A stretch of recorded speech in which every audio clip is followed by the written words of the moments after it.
Apa kau sudah punya kekasih? Tidak. Kalau begitu, maukah kau menikah denganku? Assalamualaikum sahabat 1000 kisah nyata. Bayangkan, seorang wanita karir cantik dan sukses. Hidupnya hanya tentang pekerjaan dan ambisi.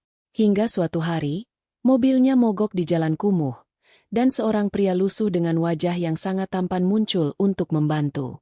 Dalam momen singkat itu, wanita itu justru mengucapkan satu kalimat tak masuk akal. Maukah kau menikah denganku? Tak ada yang tahu, ucapan spontan itu akan membuka jalan menuju rahasia besar. Karena pria yang dikira hanya mekanik bengkel miskin itu, ternyata menyembunyikan identitas yang tak pernah dibayangkan siapapun. Sahabat, sebelum kita mulai ceritanya, mari semuanya untuk like, share, komen dari daerah mana kalian mendengarkan kisah ini, dan bagi pendengar pertama, selamat datang di channel 1000 Kisah Nyata. Jangan lupa subscribe ya, agar kamu tidak ketinggalan kisah-kisah penuh inspirasi yang menggetarkan hati lainnya. Kami doakan yang sudah like dan subscribe, semoga rezekinya selalu mengalir deras, segala urusan selalu dipermudah, dan doanya semoga diijabah oleh Allah Subhanahu wa Ta'ala. Amin ya Rabbal Alamin. Jangan lupa juga tekan tombol loncengnya, agar kamu jadi orang pertama yang tahu saat video terbaru hadir. Sekarang mari kita mulai ceritanya. Di pusat kota Jakarta berdiri sebuah gedung tinggi berlapis kaca bernama Maharani Tower, markas besar perusahaan raksasa Maharani Group.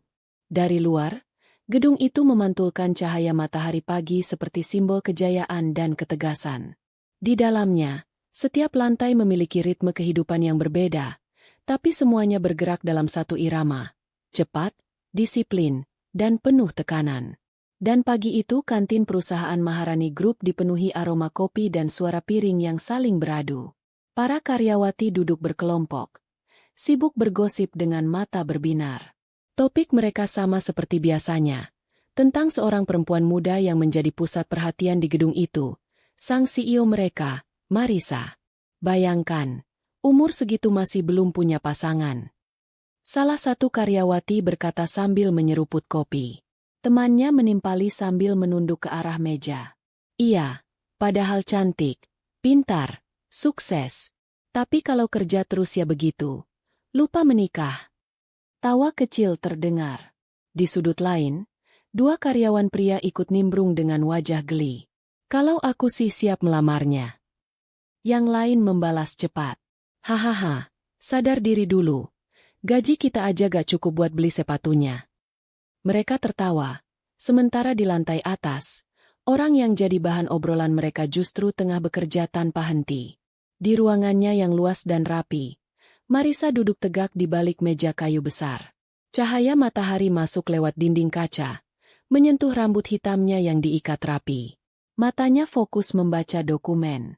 Di depannya sudah menumpuk beberapa map penting yang harus ditandatangani hari ini. Pintu diketuk pelan. Masuk. Seorang perempuan muda melangkah cepat. Laras, sekretaris yang sudah menemani Marisa sejak 3 tahun lalu. Ia membawa map tebal sambil tersenyum sopan. Ibu, ini dokumen pemasok baru yang harus ditandatangani. Marisa mengangguk, memeriksa satu persatu lembaran. Tangannya cepat, matanya tajam. Laras berdiri menunggu sambil sesekali melirik jam. Ia ingin berbicara, tapi ragu. Hingga akhirnya ia memberanikan diri. Ibu Marisa. HM. Kalau boleh saya tanya, apa ibu tidak ingin menikah? Marisa tidak menoleh. Laras, kau membicarakan hal itu setiap hari. Tidak bosankah? Laras tersenyum kikuk. Bukan begitu, Bu. Cuma, semua orang di kantin juga membicarakan ibu. Mereka heran kenapa perempuan secantik dan sesukses ibu belum menikah. Marisa mendongak dengan tatapan datar. Sepertinya kau punya banyak waktu untuk mendengar gosip.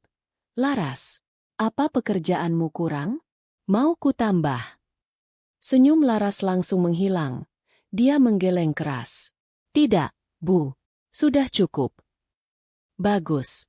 Kalau begitu, kembali ke mejamu. Laras menunduk cepat. Keluar dari ruangan dengan langkah kecil. Pintu tertutup. Ruangan kembali sepi. Hanya terdengar suara jarum jam yang berdetak pelan. Marisa bersandar di kursinya. Dalam diam, ucapan Laras tadi bergema di kepalanya. Benar, usianya sudah hampir 30 tahun. Tapi sejak ayahnya meninggal, hidupnya bukan lagi miliknya sepenuhnya. Perusahaan besar yang kini ia pimpin adalah peninggalan sang ayah. Saat ayah pergi, Marisa baru 22 tahun. Masih kuliah, masih belajar tentang dunia. Tapi tiba-tiba ia harus memegang tanggung jawab besar, menggantikan sosok yang selama ini menjadi panutannya. Ibunya sempat terpukul berat. Hampir setahun penuh hanya bisa duduk termenung di rumah. Selama itu pula Marisa memaksa dirinya kuat, menutup air mata, dan belajar menghadapi rapat-rapat penting di usia yang bahkan belum genap 23 tahun. Sejak itu, bekerja menjadi satu-satunya cara untuknya bertahan. Dan tentang menikah, pikirannya langsung menolak. Selama ini ia sering bertemu pria-pria sukses di dunia bisnis, tapi nyaris semua sama. Mereka sopan di depan meja rapat. Tapi saat lampu kantor padam, mereka berubah.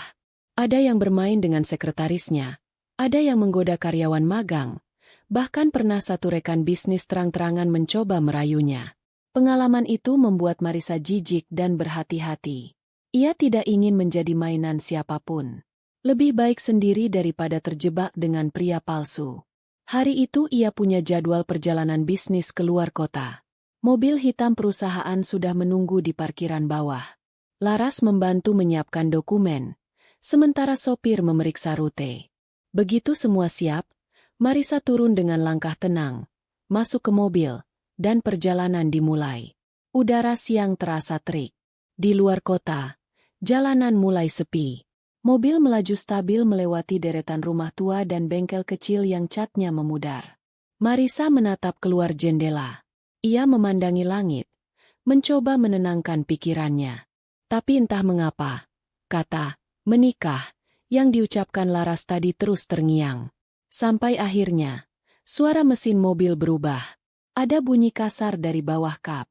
Sopir langsung memperlambat laju kendaraan. Bu, sepertinya mesinnya bermasalah. Marisa menoleh. Berhenti dulu. Mobil berhenti di sisi jalan yang agak kumuh. Di sana hanya ada warung kecil dan satu bengkel reot dengan papan nama yang hampir copot. Sopir keluar, membuka kap. Asap tipis keluar, membuatnya batuk kecil. Ia mencoba menghubungi teknisi langganan, tapi sinyal di tempat itu sangat lemah. Bu, teknisi kita butuh waktu. Mungkin 1 jam lebih. Cari saja bengkel terdekat. Baik, Bu. Sopir itu berlari menuju arah bengkel kecil yang terlihat di ujung jalan. Sementara Marisa turun dari mobil, berdiri di pinggir trotoar. Udara panas menampar lembut wajahnya. Ia melihat sekitar, jalanan lengang. Hanya ada suara ayam dan beberapa anak kecil yang bermain bola plastik di kejauhan. Beberapa menit berlalu. Akhirnya sopir datang lagi. Kali ini bersama seorang pria muda. Bajunya lusuh, penuh noda oli. Rambutnya agak berantakan, tapi wajahnya bersih dan tampan. Ada ketegasan di matanya. Seperti seseorang yang tahu apa yang harus ia lakukan. Marisa memperhatikannya diam-diam. Hatinya, entah kenapa, terasa aneh. Pria itu menunduk sopan. Boleh saya lihat mesinnya? Silakan. Ia membuka kap, memeriksa bagian dalam dengan gerakan cepat dan cekatan. Tangannya bekerja lincah, tidak banyak bicara. Dari samping, Marisa melihat jelas garis wajahnya. Meskipun kotor, wajah itu luar biasa tampan. Ia bahkan berpikir, mustahil wajah setampan itu hanya bekerja di bengkel sekecil ini. Sopirnya berbisik pelan di telinga Marisa. Bengkel pria ini kecil, Bu. Sepi. Tapi dia yakin bisa memperbaiki mobil ibu. Awalnya saya ragu, tapi karena ini yang paling dekat, saya bawa saja dia ke sini. Marisa mengangguk pelan tanpa menjawab. Matanya tak lepas dari sosok itu. Beberapa menit kemudian, suara mesin kembali hidup. Pria itu menutup kap, mengelap tangannya dengan kain lusuh, lalu menatap Marisa singkat. Sudah, silakan dicoba. Sopir memutar kunci. Mobil menyala mulus. Masalah selesai. Marisa sedikit terkejut. Cepat sekali. Ia melangkah mendekat. Ada rasa kagum yang sulit dijelaskan. Dalam diam, ia bertanya, "Namamu siapa?" "Satria." "Terima kasih sudah membantu." Satria hanya mengangguk, tersenyum samar, lalu hendak pergi. Tapi sesuatu di dalam diri Marisa mendorongnya berbicara lagi. Langkah Satria baru beberapa meter ketika suara lembut tapi tegas terdengar di belakangnya. "Apakah kau sudah punya istri atau kekasih?" Satria berhenti, menoleh pelan. "Tidak ada." Hening. Angin membawa aroma oli dan tanah basah. Suara burung dari pohon pinggir jalan menyusup di antara detik yang terasa panjang. Marisa menatapnya tanpa sadar. Tatapan yang belum pernah ia berikan pada siapapun. Ia sendiri tidak tahu kenapa hatinya berdebar seperti itu. Lalu, kata-kata itu keluar begitu saja dari bibirnya. Tanpa rencana, tanpa logika, tanpa perhitungan.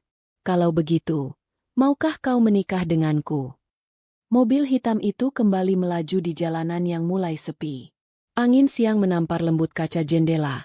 Tapi di dalam kabin, suasananya justru kaku. Marisa bersandar di kursinya, menatap kosong ke depan. Tangannya mengepal di pangkuan, bibirnya menegang. Ia baru saja melamar seorang pria asing. Seorang mekanik bengkel yang bahkan baru ia temui kurang dari 10 menit. Kepalanya terasa panas. Hatinya berdebar seperti genderang perang. Sopir yang duduk di depan melirik dari kaca spion. Tapi ia tahu betul kapan harus diam. Hanya suara mesin dan detak jam digital mobil yang terdengar. Marisa menarik napas dalam-dalam. Ia menatap pantulan wajahnya di kaca jendela. "Apa yang baru saja aku lakukan?" bisiknya lirih. Ia memejamkan mata, mencoba menenangkan diri. Tapi kalimat itu terus berputar di kepalanya. Seperti gema yang tak mau berhenti. "Kalau begitu, maukah kau menikah denganku?" Ia membuka mata. Tiba-tiba wajah Satria muncul di pikirannya. Wajah tampan itu, yang entah kenapa begitu tenang mendengar kata-katanya. Bukan wajah kaget, bukan tawa mengejek, bukan pula tatapan bingung seperti orang yang tak percaya. Justru ekspresi Satria begitu datar, tenang, seperti mendengar hal yang biasa saja. Dan jawabannya, "Akan saya pikirkan." Marisa mengembuskan napas keras. Dia bahkan tidak kaget, apa mungkin dia memang sudah sering dilamar wanita? Gumamnya pelan. Setengah kesal, setengah malu. Sopir yang mendengar gumaman kecil itu menegakkan punggung. Pura-pura tidak tahu apa-apa. Tapi di dalam hati, ia juga heran. Seumur-umur bekerja dengan Marisa, baru kali ini bosnya kehilangan kendali seperti itu. Mobil terus berjalan. Marisa membuka tas kecilnya, mencari sesuatu untuk menyibukkan diri. Tapi setiap kali menatap keluar jendela, bayangan pria itu kembali muncul di kepala. Senyumnya samar, matanya jernih, tangannya kokoh saat memegang obeng dan memutar baut. Dan semakin ia mengingatnya, semakin jantungnya berdetak aneh. Marisa menggeleng cepat, menepuk pipinya sendiri pelan. "Sudah, cukup, lupakan. Aku hanya lelah.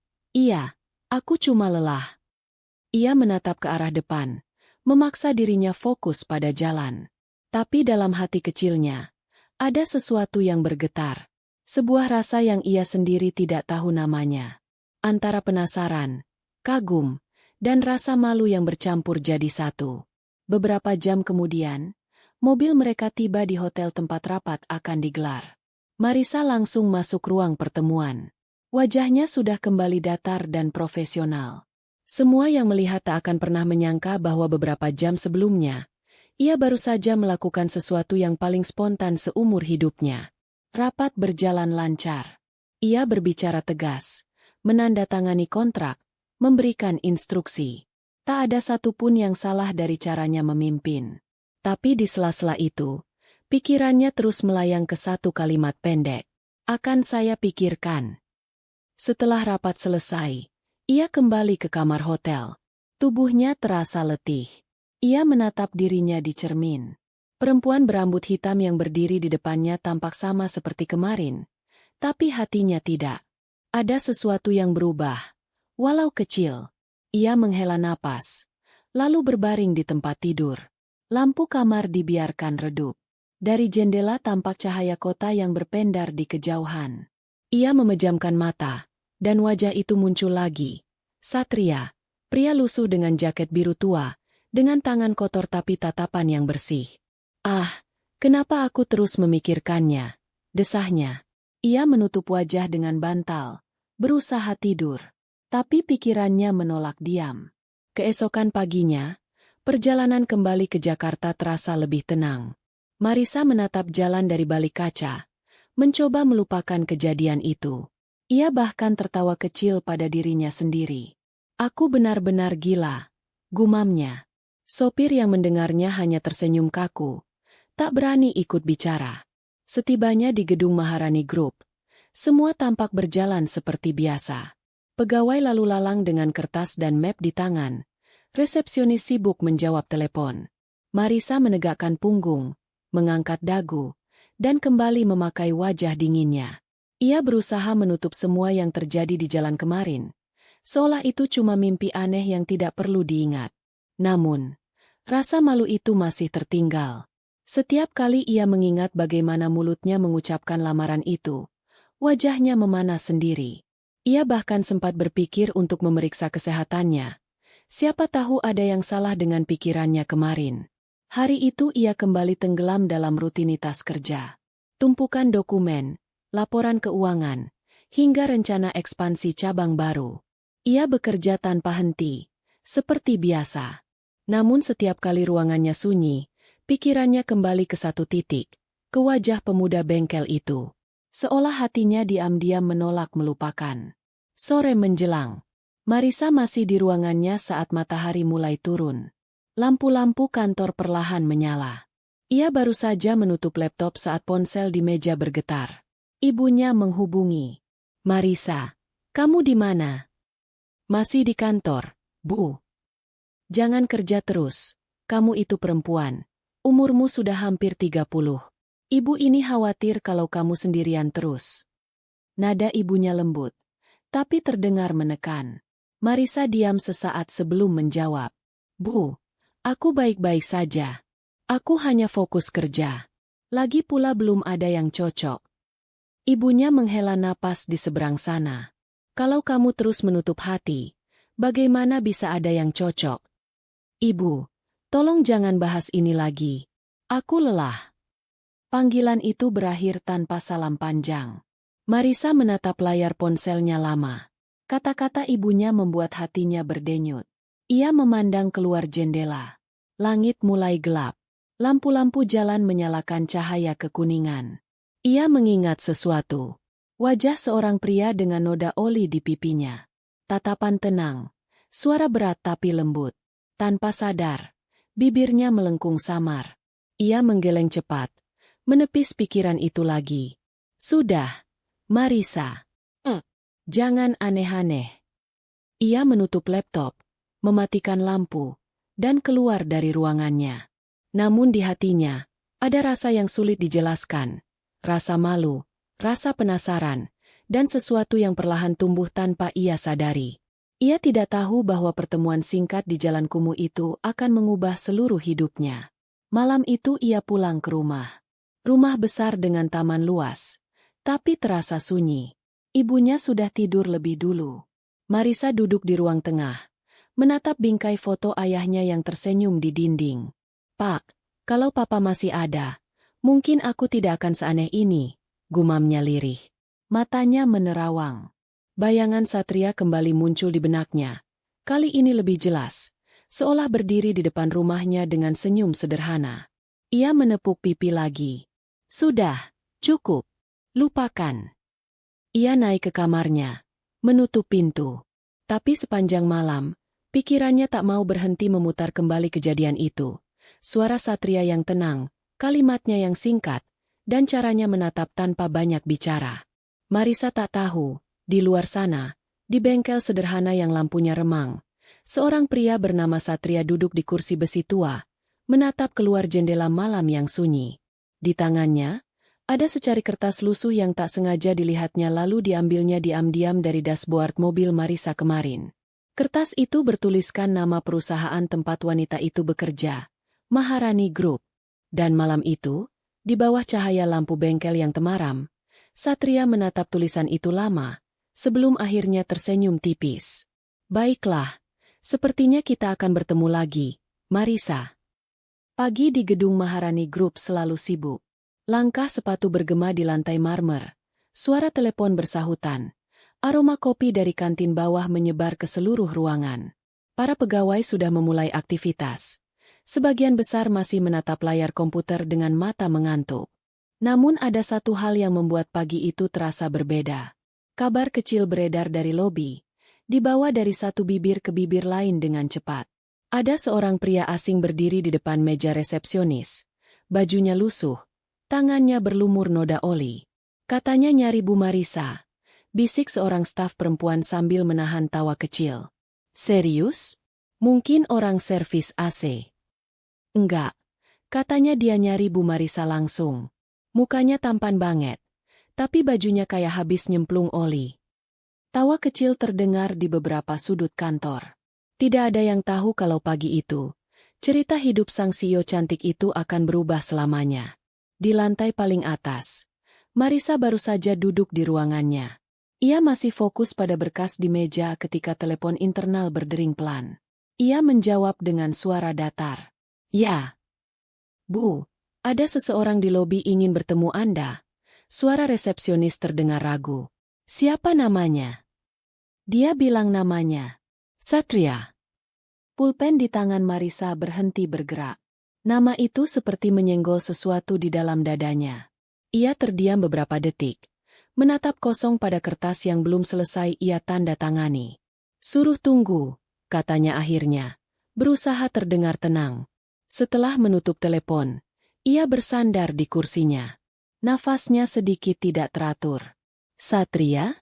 Tidak mungkin. Tapi bagaimana kalau memang dia? Apa yang ia lakukan di sini? Apa dia benar-benar menanggapi ucapannya kemarin? Ia menatap cermin kecil di atas meja. Wajahnya tampak sama, tapi hatinya berdebar cepat.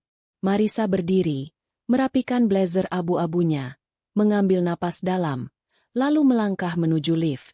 Langkah sepatunya bergema di sepanjang koridor, disertai tatapan penasaran dari beberapa staf yang berpapasan dengannya. Saat lift terbuka, ia turun perlahan. Hatinya semakin tak tenang. Begitu pintu terbuka di lantai dasar, pandangannya langsung tertuju pada sosok yang berdiri di tengah lobi.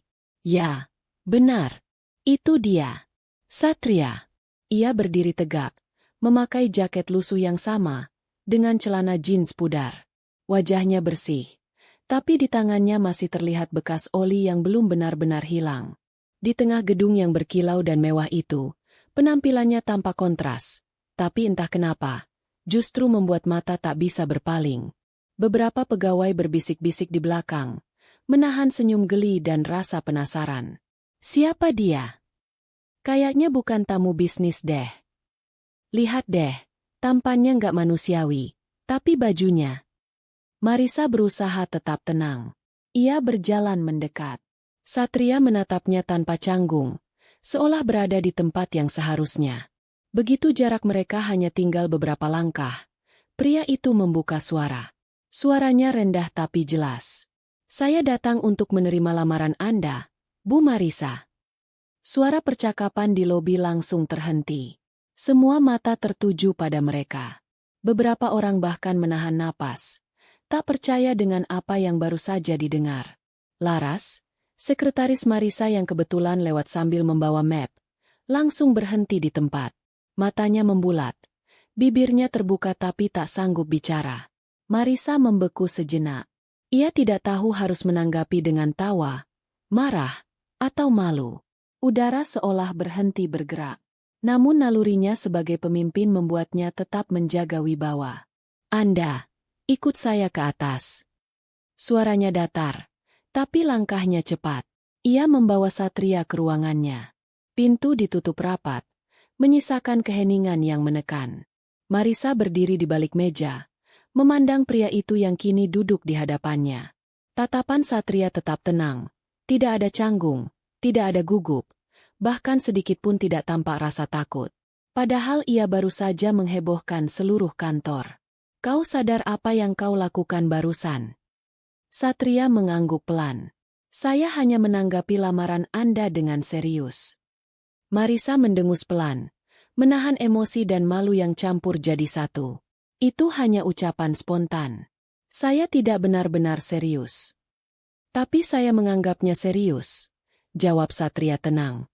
Anda bertanya apakah saya mau menikah. Dan saya memikirkannya. Sekarang saya sudah punya jawabannya.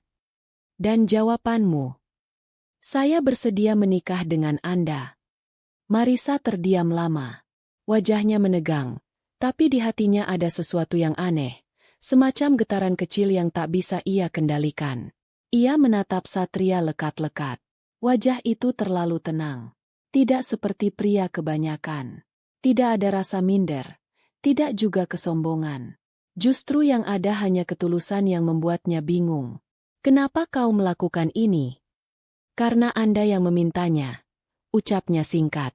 Marisa menatap keluar jendela. Ia ingin menertawakan dirinya sendiri. Tapi tidak bisa. Apa yang harus ia lakukan sekarang? Mengusirnya? Menjelaskan pada semua pegawai bahwa semua ini hanya salah paham? Atau pura-pura tidak terjadi apa-apa? Ia menutup mata sejenak, menenangkan diri. Baik, lupakan saja perkataanku kemarin. Dan, jangan datang ke kantor ini lagi. Suaranya lembut tapi tegas. Namun Satria hanya tersenyum kecil. Saya tidak bisa berjanji, Bu. Saya sudah memutuskan untuk mengenal Anda lebih jauh. Dan saya bukan orang yang mudah menyerah. Marisa terdiam lagi. Entah kenapa, kalimat itu membuat dadanya terasa hangat sekaligus gugup. Ia memalingkan wajah, pura-pura sibuk merapikan map di atas meja. Sekarang silakan pergi. Saya sibuk. Satria berdiri, tapi sebelum melangkah keluar, ia menatapnya sekali lagi. Tatapannya dalam dan jujur. Baik, saya pergi. Tapi saya tidak berbohong tentang niat saya, Bu Marisa. Pintu tertutup. Ruangan kembali hening. Marisa memegang dada, merasakan jantungnya berdetak keras. Dia benar-benar gila, gumamnya pelan. Tapi saat mengucapkannya, bibirnya justru melengkung samar. Tak butuh waktu lama. Gosip di kantor menyebar secepat api di atas rumput kering. Bu Marisa dilamar mekanik bengkel. Serius. Di lobi, semua dengar sendiri. Aku lihat orangnya. Tampan banget. Tapi ya ampun, bajunya. Astaga. Katanya cowok itu datang karena Bu Marisa yang duluan ngelamar. Ha, bos kita ngelamar cowok bengkel? Yang bener aja. Laras mendengar semua bisik-bisik itu dari meja kerjanya. Ia menghela napas panjang. Dalam hatinya, ia bingung antara ingin membela bosnya atau ikut tertawa bersama yang lain. Tapi ia tahu satu hal, Bu Marisa bukan perempuan sembarangan. Kalau sampai ada seseorang yang bisa membuatnya bicara hal seperti itu, pasti ada sesuatu yang lebih dalam. Sementara itu, di ruangannya, Marisa hanya bisa menatap kosong ke jendela. Kata-kata Satria terus terputar di kepalanya. Saya tidak berbohong tentang niat saya. Malamnya, saat ia pulang, ibunya menunggu di ruang tengah dengan wajah cemas. Marisa, ibu dengar, kau dilamar seorang pria miskin di kantormu. Marisa menutup tasnya perlahan. Bu, jangan dengarkan gosip. Jadi benar. Marisa menatap ibunya, lalu tersenyum kecil. Ibu, aku tahu apa yang kulakukan. Ibunya menarik napas berat. Ibu memang ingin kamu segera menikah. Tapi bukan dengan pria seperti itu, Marisa. Dia bahkan bukan siapa-siapa. Dia pria miskin. Marisa menatap lantai sesaat, lalu berkata pelan. Mungkin karena dia bukan siapa-siapa itulah. Aku merasa tenang. Ibunya terdiam. Tidak mengerti maksudnya. Marisa lalu berdiri, berjalan menuju kamarnya, meninggalkan ibunya yang masih terpaku di kursi. Di balik pintu kamar yang tertutup, Marisa bersandar pada dinding, menatap langit-langit putih. Ia tahu, ia sedang masuk ke dalam sesuatu yang tidak biasa. Dan entah kenapa, bagian kecil dalam dirinya justru tidak ingin berhenti. Sementara itu, di luar sana, Satria berdiri di bawah cahaya lampu jalan. Ia menatap gedung tinggi tempat Marisa bekerja. Angin malam berhembus pelan. Ia menyelipkan tangan ke dalam saku jaketnya. Wajahnya yang tenang perlahan berubah menjadi lebih serius. Dari dalam saku, ia mengeluarkan sebuah kartu kecil berlogo kepolisian yang hampir pudar oleh waktu. Tatapannya tajam. Suaranya pelan nyaris tak terdengar. Maaf, Marisa. Aku tidak datang ke perusahaanmu hanya karena lamaran itu. Tapi karena ada sesuatu yang harus kusingkap di dalam sana. Hari demi hari berlalu setelah kejadian di lobi itu. Namun gosipnya tak juga padam. Bahkan kini hampir semua karyawan di Maharani Group tahu nama Satria. Di setiap sudut kantor, di antara tumpukan kertas dan bunyi keyboard, selalu ada bisik-bisik kecil tentang pria bengkel tampan yang melamar bos mereka. Katanya dia datang lagi kemarin sore. Iya, aku lihat sendiri dari jendela. Dia duduk di lobi sambil bawa bunga. Bunga? Ya ampun, itu romantis atau nekat sih? Kalau nekat, ya jelas. Lihat aja, siapa yang berani datang ke perusahaan besar ini dengan baju kotor? Tapi mukanya itu loh, kalau tampan segitu sih, aku juga mau dilamar. Tawa kecil pecah, menular ke meja lain. Namun di ruang atas, Marisa hanya bisa menghela napas panjang mendengar laporan dari Laras yang berdiri di depannya. Dia datang lagi, Bu. Sekarang bawa termos kopi. Katanya mau mengantar sendiri karena kemarin Anda terlihat lelah. Laras menatap bosnya, bingung antara khawatir dan geli. Marisa memejamkan mata, menahan rasa campur aduk. Suruh dia pulang. Bilang aku sibuk. Sudah, Bu. Tapi dia bilang akan menunggu sampai jam makan siang. Marisa membuka mata, menatap Laras dengan wajah datar tapi nada suaranya mulai turun. Laras, kau ingin kupindahkan ke cabang luar kota? Laras langsung gelagapan. Jangan, Bu. Saya cuma menyampaikan pesan. Marisa mendesah, menatap jendela. Di bawah sana, terlihat samar-samar Satria sedang duduk di kursi tunggu, menunduk sedikit sambil memegang termos logam di tangannya. Wajahnya tetap sama seperti pertama kali mereka bertemu, tenang, tanpa canggung sedikit pun. Ia bahkan tampak seperti tidak peduli pada tatapan orang-orang di sekitarnya. Ada sesuatu dalam ketenangannya yang membuat Marisa sulit marah. Ia ingin mengusirnya, tapi juga tidak tega. Ia sendiri pun bingung dengan perasaannya. Semuanya terasa begitu absurd, tapi di sisi lain, entah kenapa, hatinya tidak menolak. Menjelang siang, Laras datang lagi. Bu, dia masih di sana. Marisa mengangkat alis. Masih? Iya. Dia belum makan katanya. Katanya mau nunggu Anda keluar makan siang. Marisa menatap jam tangannya.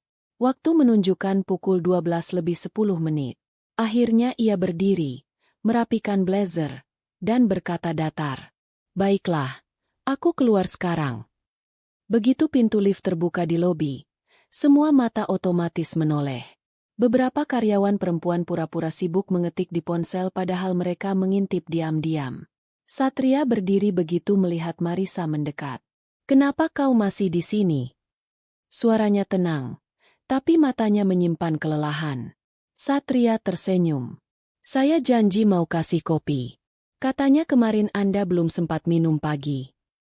Marisa menarik napas dalam, berusaha menahan tawa kecil yang nyaris keluar. Ia tidak tahu apakah harus marah atau tersentuh.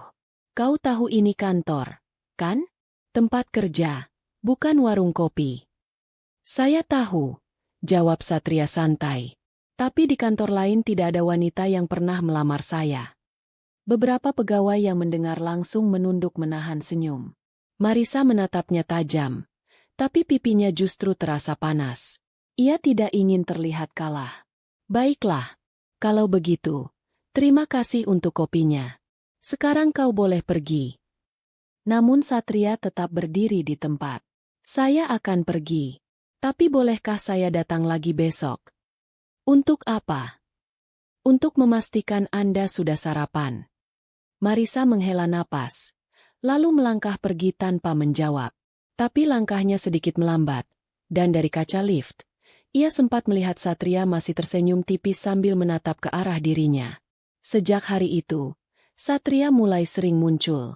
Kadang ia datang membawa makan siang sederhana, kadang hanya duduk sebentar di taman depan kantor dengan alasan menunggu.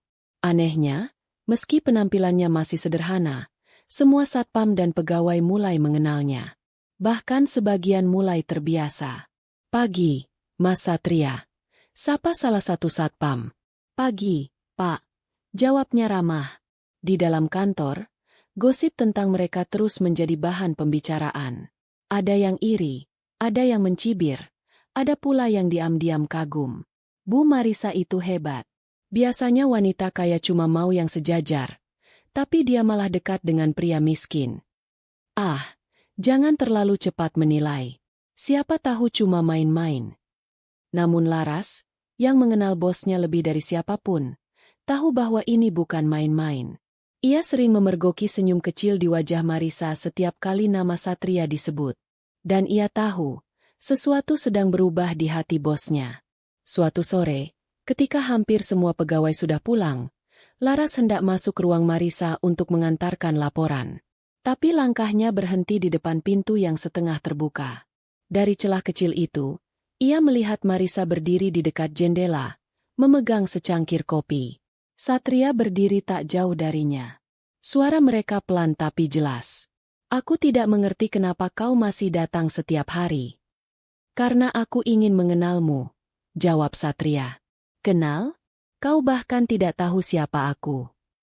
Justru karena itu, aku ingin tahu siapa wanita yang berani melamar pria di jalanan. Marisa terdiam, lalu menunduk. Suara tawa kecil lolos dari bibirnya. Dan kau pria aneh, Satria. Satria tersenyum tipis. Mungkin. Tapi aku tidak pernah pura-pura. Laras menahan napas, lalu mundur pelan. Ia tidak ingin ketahuan menguping. Tapi dalam hatinya, ia merasakan sesuatu yang sulit dijelaskan. Semacam rasa haru dan kagum pada keberanian dua orang yang sama-sama keras kepala itu. Malam itu, di rumah, Marisa kembali menghadapi tatapan kecewa dari ibunya. Ibu dengar-dengar, kau masih berhubungan dengan pria bengkel itu. Marisa menatap ibunya pelan. Namanya Satria, Bu. Satria? Apapun namanya, dia bukan untukmu. Ibu ini sudah hidup lama. Marisa, orang seperti dia hanya akan merepotkanmu. Marisa diam, menatap lantai. Bu, aku tidak sedang mencari orang kaya.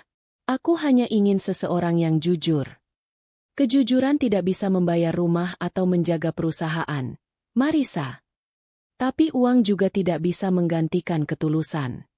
Suara Marisa naik sedikit, tapi matanya tetap berkaca. Ibunya terdiam, terkejut. Tak pernah sekalipun Marisa menjawab dengan nada seperti itu. Setelah keheningan yang panjang, ibunya berbalik dan masuk ke kamar tanpa berkata apa-apa. Marisa menatap punggung ibunya yang menjauh. Dadanya terasa sesak. Ia tahu ibunya hanya takut. Tapi kali ini, ia tidak ingin mundur. Ada sesuatu tentang Satria yang membuatnya merasa berbeda. Entah apa, tapi hatinya percaya. Keesokan paginya, seperti biasa, Satria kembali datang. Tapi kali ini bukan dengan bunga atau kopi. Ia datang dengan kertas di tangannya, selembar lamaran kerja. Saat Marisa melihatnya, ia nyaris tak percaya. Apa ini? Lamaran kerja, jawab Satria. Kau ingin kerja di sini? Kenapa tidak? Bukankah dengan begitu aku bisa melihatmu setiap hari, tanpa harus dituduh mengganggu? Marisa menatapnya lama. Wajahnya serius, tapi matanya tidak bisa menyembunyikan sesuatu yang lain. Ia tidak tahu apakah harus marah, tertawa, atau kagum. Akhirnya ia mengambil lamaran itu, menaruhnya di meja. Baik, aku akan pertimbangkan. Satria tersenyum, menunduk sopan, lalu berjalan keluar ruangan. Begitu pintu tertutup, Marisa hanya bisa berdiri terpaku. Ia sadar, hidupnya yang dulu tenang kini berubah menjadi penuh kejutan, dan semua berawal dari satu ucapan yang tak pernah ia rencanakan. Namun tanpa ia sadari, alasan sebenarnya kenapa Satria ingin masuk ke perusahaannya bukan hanya karena perasaan. Ada sesuatu yang jauh lebih besar sedang ia sembunyikan di balik senyumnya yang tenang. Pagi itu, suasana kantor terasa lebih ramai dari biasanya. Bisik-bisik kecil terdengar di setiap meja. Sebagian terdengar kagum, sebagian lagi nyaris tak percaya. Selembar pengumuman baru saja ditempel di papan informasi dekat lobi. Tulisan di atasnya singkat tapi mengejutkan. Karyawan baru, Satria. Divisi Teknisi Lapangan. Ya, Satria kini resmi bekerja di Maharani Group. Kabar itu langsung menyebar ke seluruh lantai, secepat gosip seminggu lalu saat ia datang melamar Marisa. Semua orang bereaksi. Ada yang heran, ada yang sinis, ada pula yang tersenyum geli. Gila, jadi beneran diterima kerja di sini? Iya, katanya Bu Marisa sendiri yang tanda tanganin. Wah, berarti ini bukan gosip lagi dong. Mereka beneran deket. Bisa aja tuh cowok main hati. Biar bisa deket sama bos. Tapi serius ya, mukanya itu tampan banget. Kayak artis Korea, cuma versi lusuh. Tawa kecil menyebar ke sudut-sudut kantor. Tapi tidak semua menertawakan. Beberapa justru merasa penasaran. Siapa sebenarnya pria itu? Satria berjalan melewati lorong panjang di lantai bawah dengan seragam kerja baru yang sedikit longgar di tubuhnya. Namanya terpasang rapi di dada kiri. Ia membawa tas kecil berisi perkakas. Melangkah santai, tak terlihat canggung sedikitpun. Beberapa pegawai perempuan menatap dari kejauhan. Pura-pura sibuk saat mata mereka bertemu. Ada sesuatu dari caranya berjalan yang membuat orang sulit mengalihkan pandangan. Bukan hanya karena wajahnya yang tampan, tapi juga karena tatapannya yang tenang. Ada wibawa yang entah datang dari mana. Supervisor lapangan yang baru bertugas memperkenalkannya pada tim. Ini Satria. Mulai hari ini bantu perawatan sistem kelistrikan di gedung. Semua laporan bisa langsung ke saya. Satria menunduk sopan. Siap, Pak. Kata-katanya singkat, tapi nada suaranya dalam dan mantap. Tak seperti pekerja baru kebanyakan. Ia tidak tampak gugup sama sekali. Ia langsung memeriksa panel listrik yang ada di ruangan pojok. Gerakannya cekatan, tapi tetap hati-hati. Bahkan supervisor yang sudah lama bekerja di situ pun diam-diam merasa kagum. Sementara itu, di lantai atas, Marisa duduk di ruangannya dengan perasaan yang campur aduk. Ia masih belum percaya dengan keputusannya sendiri. Kemarin malam ia menandatangani surat penerimaan kerja Satria. Alasannya sederhana, karena pria itu tidak menyerah. Ia tahu betul keputusan itu bisa memicu gosip baru. Tapi entah kenapa, hatinya berkata untuk membiarkan saja. Toh, ia juga ingin tahu, siapa sebenarnya Satria. Pria itu terlalu tenang untuk ukuran seseorang yang katanya miskin. Caranya bicara sopan, pilihan katanya tepat. Bahkan cara memandang orang juga menunjukkan kepribadian yang matang. Tidak ada kesan asal-asalan seperti pekerja bengkel yang ia bayangkan. Laras masuk membawa dokumen. Bu, semua orang bicara soal karyawan baru itu. Marisa menatapnya datar. Kau juga ikut bicara? Laras tergagap. Tidak, Bu. Saya cuma melapor. Tapi, jujur saja, wajahnya tampan sekali. Marisa mengangkat alis pelan. Tampan tidak membuat orang istimewa. Laras. Kalau yang bilang Bu Marisa, berarti memang istimewa. Sahut Laras sambil tersenyum jahil. Marisa mendengus. Tapi ada senyum kecil yang lolos dari bibirnya. Ia tahu Laras menggoda, tapi dalam hatinya, ia sendiri tak bisa menyangkal bahwa ada sesuatu pada Satria yang membuatnya tak tenang. Beberapa hari berlalu. Satria menjalani pekerjaannya dengan tenang, seolah sudah lama bekerja di sana. Ia membantu tim teknisi memperbaiki lift, memeriksa kabel, hingga memantau genset cadangan. Semua dilakukan dengan cermat, tanpa banyak bicara, tapi hasilnya selalu sempurna. Bahkan bagian teknik yang biasanya lambat kini jadi lebih efisien. Yang lebih membuat semua terkejut. Satria juga tahu banyak hal di luar bidangnya. Pernah suatu kali, bagian IT mengalami gangguan server kecil.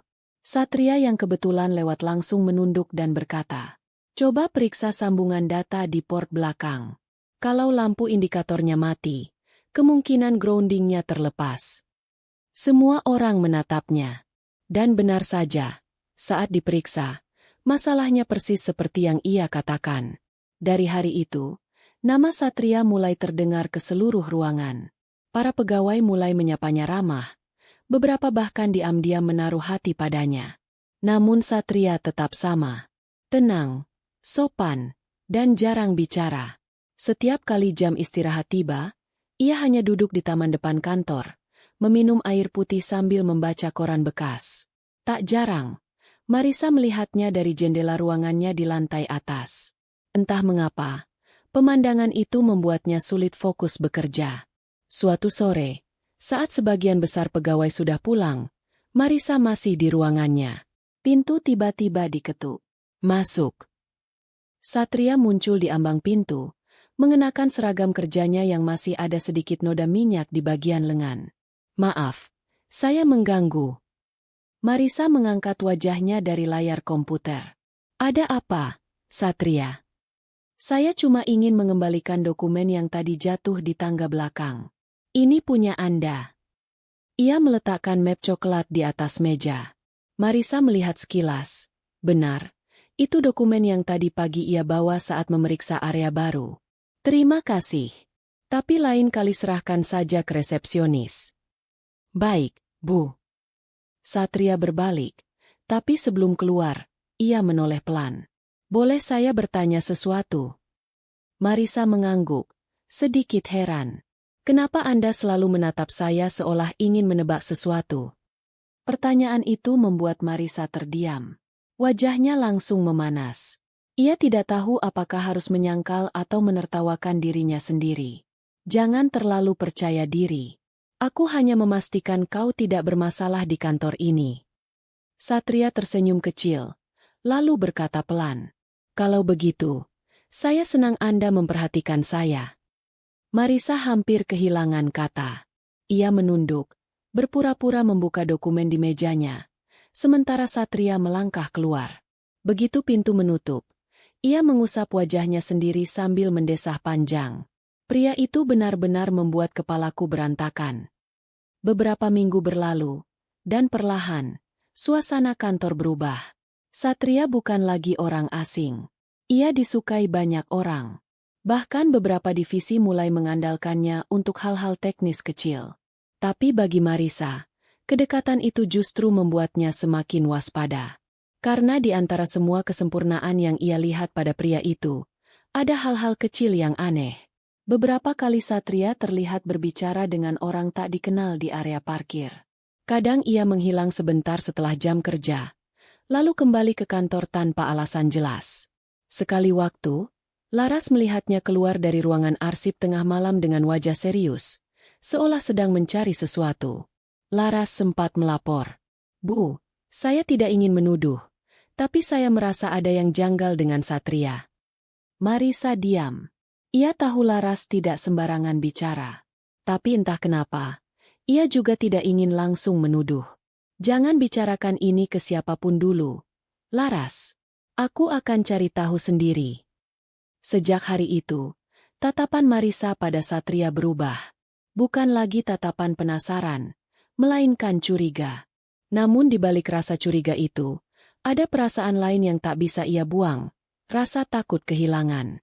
Karena di antara semua pria yang pernah ia temui, hanya Satria yang membuatnya ingin tahu lebih dalam, sekaligus membuat hatinya tak tenang. Dan di balik semua ketenangan yang Satria tunjukkan, ada rahasia besar yang perlahan mulai terbuka. Sesuatu yang jauh lebih berbahaya dari sekadar cinta. Sore berganti malam. Lampu-lampu di gedung Maharani Group perlahan padam satu persatu. Hanya beberapa lantai saja yang masih menyala, termasuk lantai tempat ruang kerja Marisa berada.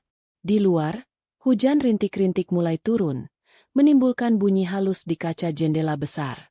Marisa menatap layar laptopnya, Tapi pikirannya jauh melayang. Sudah beberapa hari ini, rasa curiganya terhadap Satria terus mengganggu. Ada hal-hal kecil yang tidak bisa ia abaikan. Satria memang bekerja dengan rajin, tapi seringkali ia menghilang tanpa izin. Kadang muncul di tempat yang seharusnya bukan tanggung jawabnya. Dan yang paling mencurigakan, 2 malam lalu, Laras sempat melihatnya masuk ke ruang arsip perusahaan tanpa izin siapapun. Laras tidak pernah salah lihat. Ia gadis jujur dan teliti. Malam ini, Marisa memutuskan untuk memastikan sendiri kebenarannya. Ia menatap jam di dinding. Pukul 8:12 menit. Karyawan lain sudah pulang. Gedung hanya dijaga 2 satpam di lobi dan 1 petugas kebersihan di lantai bawah. Marisa berdiri, mematikan lampu ruangannya, lalu mengambil payung dan tas kecil. Ia berjalan menuju lift, tapi tidak langsung turun. Ia memilih berhenti di lantai 2, tempat gudang arsip berada. Koridor di sana gelap. Hanya lampu di ujung yang masih menyala, menimbulkan cahaya kekuningan. Suara langkah sepatu hak Marisa bergema pelan. Ia berjalan hati-hati. Napasnya ditahan agar tidak terlalu terdengar. Tiba-tiba, dari balik tikungan, terdengar suara pintu terbuka. Marisa refleks berhenti. Jantungnya berdetak cepat. Ia menahan diri di balik tiang besar, mengintip perlahan. Dari kegelapan muncul sosok pria berjaket abu-abu, berjalan perlahan ke arah ruangan arsip. Cahaya dari lampu kecil memantulkan sebagian wajahnya, dan benar saja, itu Satria. Marisa menahan napas. Tangannya dingin. Satria memegang sesuatu di tangannya, semacam alat kecil berwarna hitam. Ia menempelkan alat itu di sisi pintu ruang arsip, lalu terdengar bunyi klik halus, dan pintu pun terbuka. Ia masuk ke dalam, menyalakan senter kecil di ponselnya, lalu mulai membuka beberapa map di lemari. Marisa terpaku. Dalam kepalanya berkecamuk banyak hal. Apa yang sedang dilakukan pria itu? Mencuri data? Mencari sesuatu? Tangannya meremas pegangan payung tanpa sadar. Ia ingin keluar dan menegur, tapi sesuatu menahannya. Ia ingin tahu dulu apa sebenarnya tujuan Satria. Dari tempatnya berdiri, Marisa bisa melihat Satria membuka beberapa berkas dengan cepat. Pandangannya fokus. Bibirnya menekan rapat seolah sedang menghitung sesuatu dalam diam. Lalu, dari saku jaketnya, ia mengeluarkan selembar kertas lusuh, dan di atasnya ada nama yang sama dengan logo perusahaan mereka. Maharani Group. Marisa nyaris keluar dari persembunyiannya, tapi tiba-tiba langkah kaki lain terdengar dari arah seberang koridor. 2 pria berpakaian gelap muncul dari tangga darurat. Mereka tidak mengenakan seragam perusahaan. Wajah mereka keras. Suaranya rendah. Dia di dalam. Iya, kita pastikan dulu. Marisa menahan napas. Kedua pria itu berjalan cepat ke arah ruangan arsip. Namun sebelum mereka sempat membuka pintu, Satria sudah keluar dari dalam. Cahaya senter ponselnya menyorot wajah mereka sebentar, lalu mati. Suasana berubah tegang seketika. Kalian tidak seharusnya di sini. Suara Satria tenang, tapi nadanya tajam. Kau juga, anak baru, jawab salah satu pria dengan nada dingin. Kau kira kami tidak tahu siapa kau sebenarnya? Marisa terkejut. Kata-kata itu seperti petir yang memecah pikirannya. Siapa kau sebenarnya? Ia ingin tahu apa maksud kalimat itu, tapi tubuhnya terlalu kaku untuk bergerak. Satria menatap 2 pria itu. Gerakannya cepat. Ia menurunkan senter, lalu menarik sesuatu dari balik jaketnya. Sekilas Marisa melihat kilatan logam, entah itu pisau kecil atau sesuatu yang mirip tongkat besi lipat. Sudah kukatakan, kalian salah tempat, katanya datar. Dan dalam sekejap, ruangan yang sepi itu berubah menjadi medan sunyi yang menegangkan. Salah satu pria maju duluan, mencoba menyerang. Tapi Satria menangkis dengan mudah, menahan lengan lawannya, lalu memutar tubuhnya dengan gerakan cepat dan senyap. Pria itu jatuh menabrak meja arsip, punggungnya menghantam lemari. Pria kedua maju, tapi Satria menunduk menghindar, menahan pukulan, lalu menendang tepat ke arah kaki lawannya. Suara berat terdengar. Semua terjadi begitu cepat, nyaris tanpa suara, seolah Satria sudah terlatih melakukannya. Marisa menutup mulutnya agar tidak berteriak. Ia tidak percaya dengan apa yang dilihatnya. Satria, pria yang selama ini datang membawa bunga dan kopi, kini bergerak seperti seorang petarung profesional. Tatapannya dingin, tubuhnya gesit, dan setiap gerakannya penuh kendali. Beberapa detik kemudian, semuanya selesai. Kedua pria berpakaian gelap itu terkapar di lantai.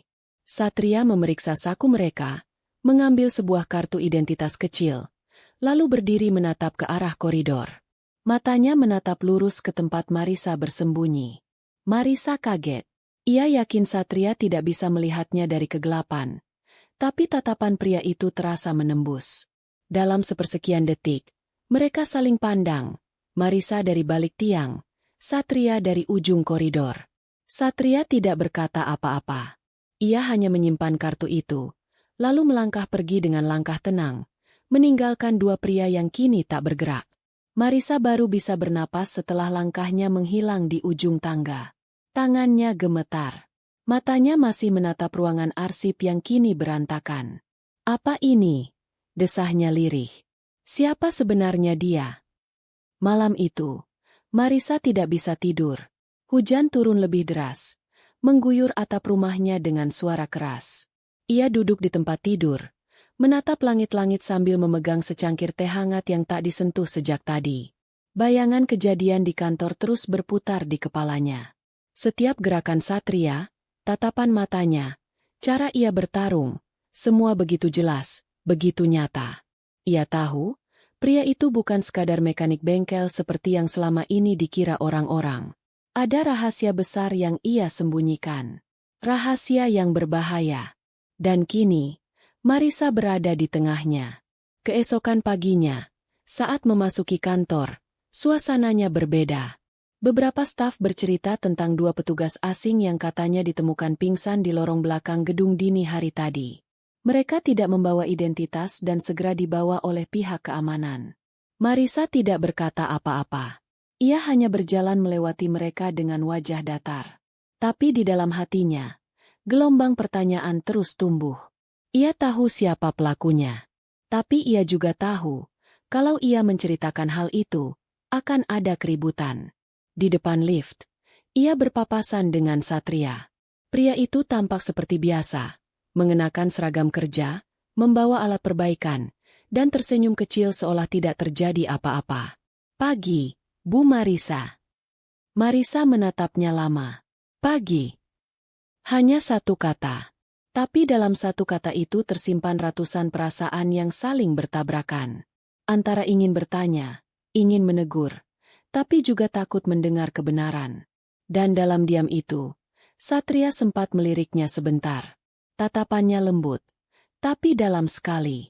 Seolah ia tahu Marisa sudah melihat segalanya semalam. Namun ia tidak mengatakan apa-apa. Ia hanya tersenyum samar dan berjalan pergi, meninggalkan Marisa dengan hati yang bergetar hebat. Di dalam benak Marisa hanya ada satu kalimat. Pria itu bukan orang biasa. Hari itu terasa panjang bagi Marisa. Pagi berjalan lambat, setiap menit terasa berat. Dan pikirannya terus berputar pada satu hal, Satria. Sejak kejadian malam itu di ruang arsip, hatinya tak pernah tenang lagi. Setiap kali langkah Satria terdengar di dekatnya, jantungnya berdegup lebih cepat, bukan karena cinta, tapi karena rasa penasaran yang bercampur takut. Ia sudah berjanji pada dirinya sendiri.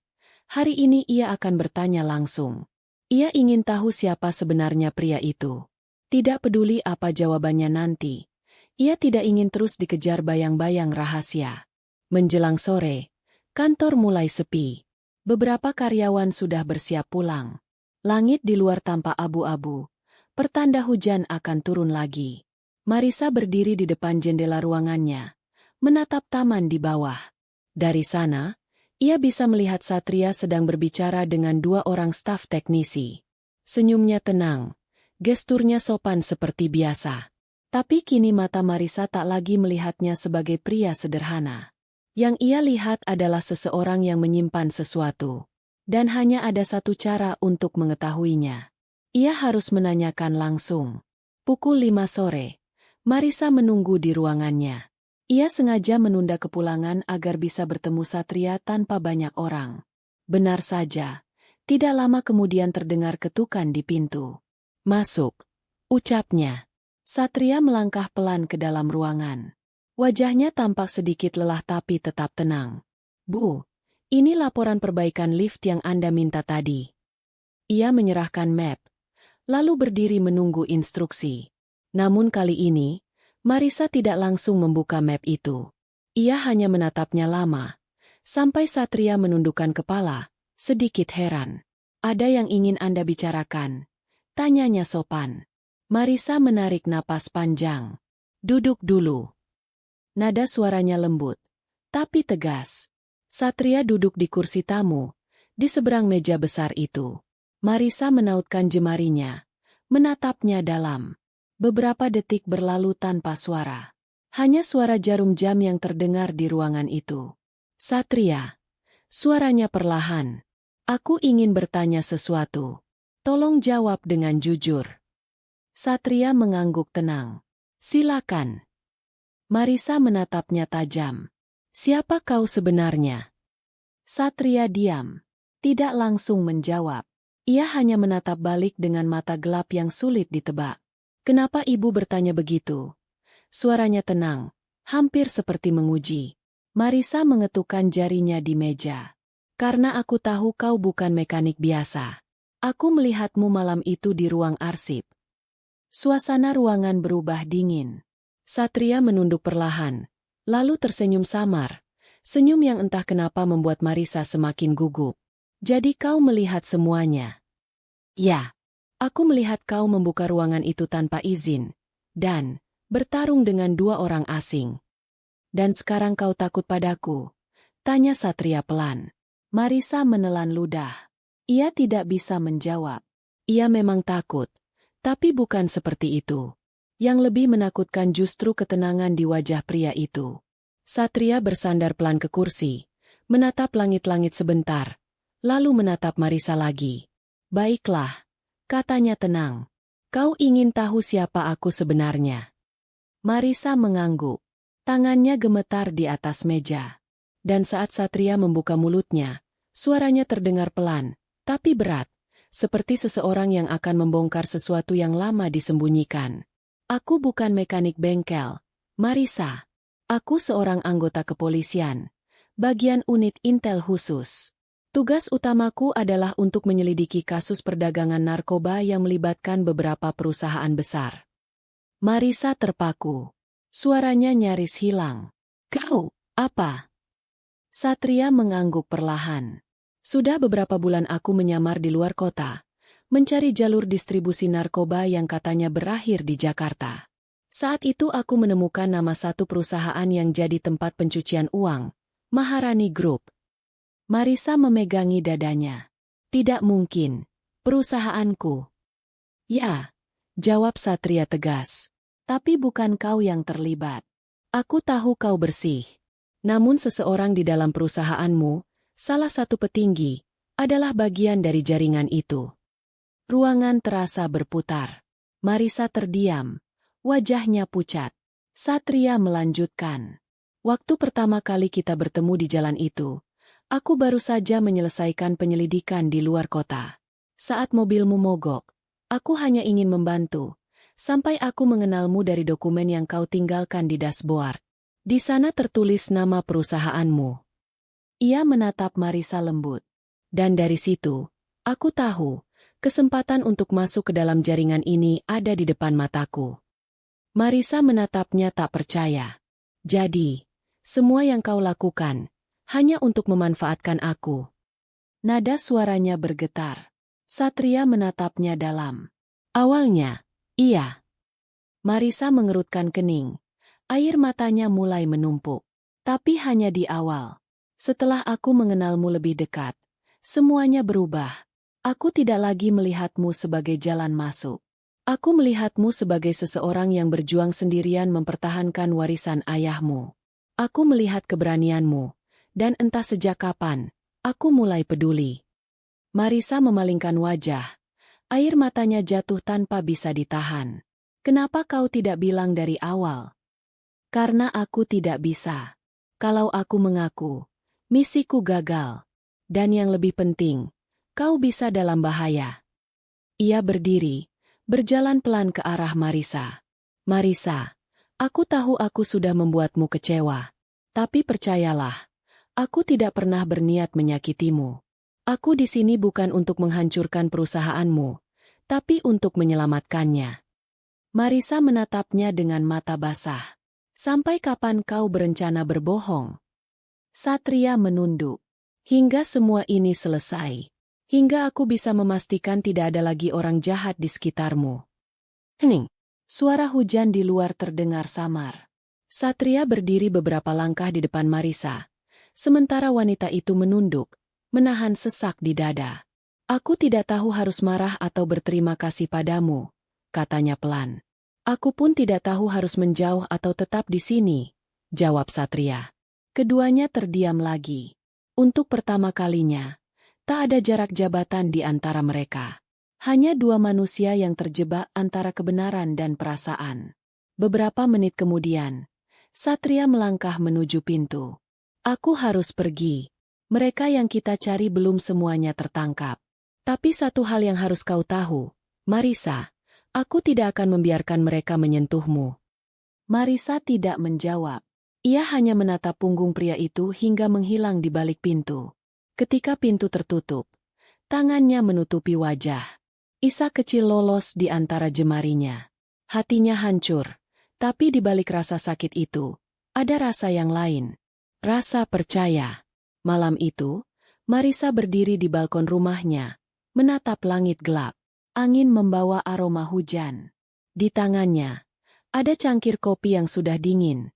Pikirannya penuh dengan bayangan Satria.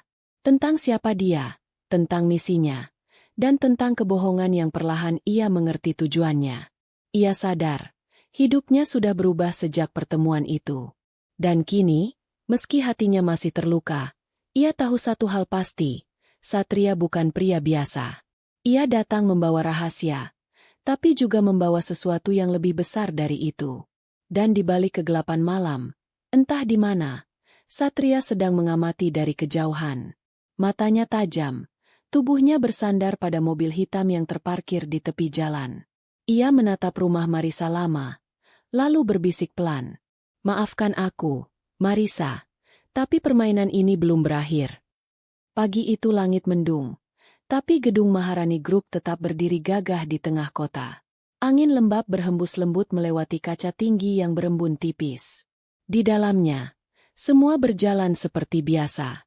Pegawai datang, lift bergerak naik turun, dan tawa kecil terdengar di kantin bawah. Tapi bagi Marisa, tak ada satupun yang terasa sama. Ia masih mengingat setiap kata yang Satria ucapkan malam itu. Bahwa pria yang selama ini ia kira hanya mekanik bengkel miskin, ternyata seorang agen kepolisian yang menyamar. Bahwa perusahaan yang ia rawat dengan susah payah ternyata sedang menjadi sarang orang-orang kotor yang bersembunyi di balik jas rapi dan senyum profesional. Kini setiap kali ia berjalan di antara para karyawannya, jantungnya terasa tak tenang. Ia menatap satu persatu wajah mereka, bertanya dalam hati, siapa di antara kalian yang mengkhianati aku dan ayahku? Sore itu, Satria muncul di lantai 6. Ia datang tanpa seragam, mengenakan jaket hitam polos dan celana jeans. Beberapa pegawai memandangnya heran, tapi tidak berani bertanya apa-apa. Ia berjalan cepat menuju ruang server, tempat yang jarang dikunjungi orang, kecuali tim IT. Di sana sudah menunggu dua pria yang berpakaian seperti teknisi, namun ekspresi mereka berbeda. Mereka bukan pekerja biasa. Satria mengenal mereka. Mereka adalah rekan satu timnya dari kepolisian. Bagaimana hasil pemeriksaan semalam? Tanya Satria pelan. Pria pertama menjawab, kita menemukan data aliran dana yang mengarah ke luar negeri. Ada nama salah satu petinggi di sini. Siapa? Randi Wijaya, wakil direktur utama. Satria diam sejenak. Ia sudah menduga, tapi kini buktinya mulai jelas. Randi, pria yang selama ini dikenal santun dan sangat dekat dengan keluarga Marisa, ternyata dalang utama di balik semua pencucian uang perusahaan. Ia berpura-pura menjadi orang kepercayaan, tapi sebenarnya memanfaatkan Maharani Group sebagai jalur untuk menyamarkan transaksi gelap. Satria mengepalkan tangan. Pastikan semua data itu aman. Jangan sampai bocor dulu. Aku belum ingin membuat Marisa panik. Pria satunya mengangguk. Tapi kita harus bergerak cepat. Kita dengar kelompok mereka mulai curiga padamu. Mereka tahu ada penyusup. Satria menatap mereka tenang. Biar aku yang urus. Aku sudah terlalu dalam di sini.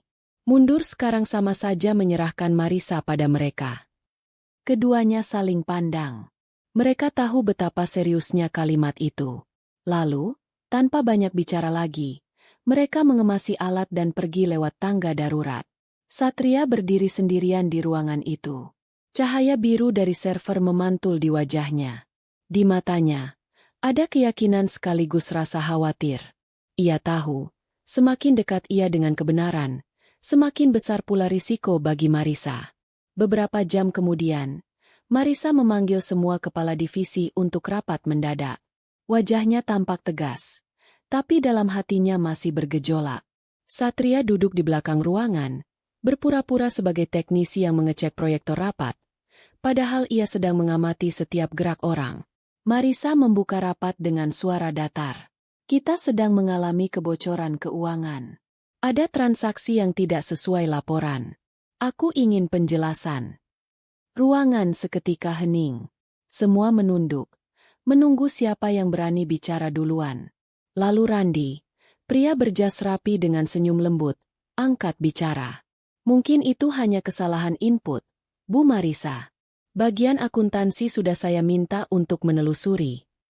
Marisa menatapnya lama. Ia selalu menghormati Randi sebagai tangan kanan ayahnya. Tapi kini, setiap kata yang keluar dari bibir pria itu terasa seperti pisau yang menari di udara. Ia mengangguk pelan. Baik, aku tunggu hasilnya. Randi tersenyum sopan, tapi Satria yang duduk di pojok ruangan melihat sesuatu yang berbeda. Senyum itu dingin. Terlalu terukur, terlalu yakin. Satria tahu senyum seperti itu. Senyum orang yang sedang menyembunyikan dosa besar. Setelah rapat selesai dan semua orang bubar, Marisa memanggil Satria diam-diam ke ruangannya. Apa kau sedang mencurigai Pak Randi? Tanyanya pelan. Satria menatapnya hati-hati. Dari mana kau tahu? Dari caramu memandangnya di ruang rapat. Aku tahu tatapan itu. Satria menatapnya, sedikit tersenyum. Kau benar-benar tajam. Aku ingin tahu semuanya, Satria. Belum saatnya, jawabnya tegas. Marisa mengerutkan kening. Kau pikir aku tidak kuat mendengarnya? Satria berjalan mendekat, berhenti di depan mejanya. Bukan soal kuat atau tidak, Marisa, tapi soal aman atau tidak. Mereka sudah curiga padaku. Kalau kau terlalu dekat, mereka juga akan mengincarmu. Marisa terdiam, tapi hatinya menolak untuk duduk diam dan menunggu. Kalau aku tidak tahu apa-apa, bagaimana aku bisa melindungi perusahaan ayahku? Satria memejamkan mata sebentar. Ia tahu wanita ini tidak akan menyerah. Ia membuka map kecil dan mengeluarkan selembar foto. Ini target utama kami, katanya pelan. Di foto itu terlihat Randi sedang berjabat tangan dengan seorang pria asing di pelabuhan. Di belakang mereka, ada kontainer besar dengan lambang perusahaan yang sama seperti milik Maharani Group. Marisa membeku. Itu logo perusahaan. Ya, tapi bukan pengiriman resmi. Di dalam kontainer itu, bukan barang dagangan, melainkan kiriman narkoba yang disamarkan sebagai bahan kimia industri. Marisa menutup mulutnya. Menahan mual. Ia berjalan ke arah jendela, memandang keluar dengan mata berkaca. Aku tidak percaya ini, bisiknya lirih. Ayahku mempercayai orang itu seumur hidupnya. Satria mendekat. Suaranya lembut. Aku tahu ini berat. Tapi kau harus tetap tenang. Kalau Randi tahu kau sudah curiga, dia tidak akan diam. Marisa berbalik menatapnya. Matanya merah tapi kuat. Jangan suruh aku diam, Satria. Aku ingin ikut dalam penyelidikanmu. Satria menggeleng pelan. Tidak, Marisa, ini terlalu berbahaya. Aku tidak peduli. Ini perusahaanku. Aku harus tahu siapa yang menghancurkannya dari dalam. Untuk pertama kalinya, nada suara Marisa membuat Satria tidak bisa berkata apa-apa. Ia menatap wanita itu lama, dan di matanya terlihat tekad yang sama seperti dulu saat pertama kali ia melihatnya di pinggir jalan. Tatapan wanita yang tidak kenal takut. Akhirnya ia menyerah. Baik, tapi kau harus menuruti semua instruksiku. Sekali saja kau bertindak sendiri, nyawamu bisa terancam. Marisa mengangguk tanpa ragu. Aku janji. Malam itu, mereka mulai bekerja sama diam-diam. Satria memberikan Marisa akses untuk memantau pergerakan keuangan perusahaan dari server rahasia yang ia buat. Mereka berbagi data, saling memberi petunjuk, dan di antara jam-jam panjang yang diisi ketegangan, hubungan keduanya mulai berubah tanpa mereka sadari. Ada rasa hangat yang muncul setiap kali pandangan mereka bertemu. Ada getaran halus di dada Marisa setiap kali Satria menyentuh lengannya untuk menunjukkan arah kursor di layar komputer. Namun tak ada dari mereka yang berani mengucapkan apapun. Di tengah bahaya seperti ini, perasaan bukanlah hal yang bisa dibiarkan tumbuh bebas. Tapi bahaya benar-benar datang lebih cepat dari yang mereka duga. Malam itu, saat Marisa hendak pulang, dua mobil hitam berhenti di depan gerbang rumahnya. Dari dalamnya turun beberapa pria berpakaian gelap. Salah satunya berbicara dengan suara berat. Ibu Marisa. Marisa menatap mereka waspada. Ya, siapa kalian? Teman lama almarhum ayah Anda. Kami hanya ingin bicara. Namun nada suaranya dingin, tidak sopan seperti orang yang datang untuk bersilaturahmi. Dan dari cara mereka berdiri, Marisa tahu sesuatu tidak beres. Tangannya perlahan meraih ponsel di tas, berusaha menghubungi seseorang, tapi sebelum sempat, salah satu pria menepuk bahunya. Lebih baik ikut kami, Bu, supaya semua jelas. Wajah Marisa memucat. Ia mundur satu langkah. Tapi sebelum mereka sempat mendekat, suara mesin motor terdengar keras dari arah jalan. Satria datang, mengenakan helm hitam, melompat turun dari motor besar, dan langsung berdiri di depan Marisa. Tatapannya tajam, dingin, tapi melindungi. Tangannya terangkat pelan ke arah para pria itu. Lepaskan dia, atau aku yang akan membuat kalian menyesal malam ini. Udara malam mendadak terasa tegang. Marisa berdiri di belakang Satria. Matanya melebar. Ia baru menyadari, pria yang dulu ia kira miskin itu kini berdiri di depannya dengan aura yang sama sekali berbeda. Seperti seorang pelindung yang siap melawan dunia. Dan malam itu, untuk pertama kalinya, Marisa tahu bahwa kisah mereka baru saja berubah dari sekadar cinta yang tak sengaja, menjadi perjuangan hidup dan mati. Suara mesin motor meraung keras di depan rumah Marisa. Satria menatap tajam ke arah para pria berpakaian hitam yang menghalangi jalan masuk. 4 orang. Tubuh besar. Wajah keras. Gerak mereka bukan sekadar orang suruhan biasa. Mereka terlatih. Marisa berdiri di belakang Satria. Tubuhnya menegang.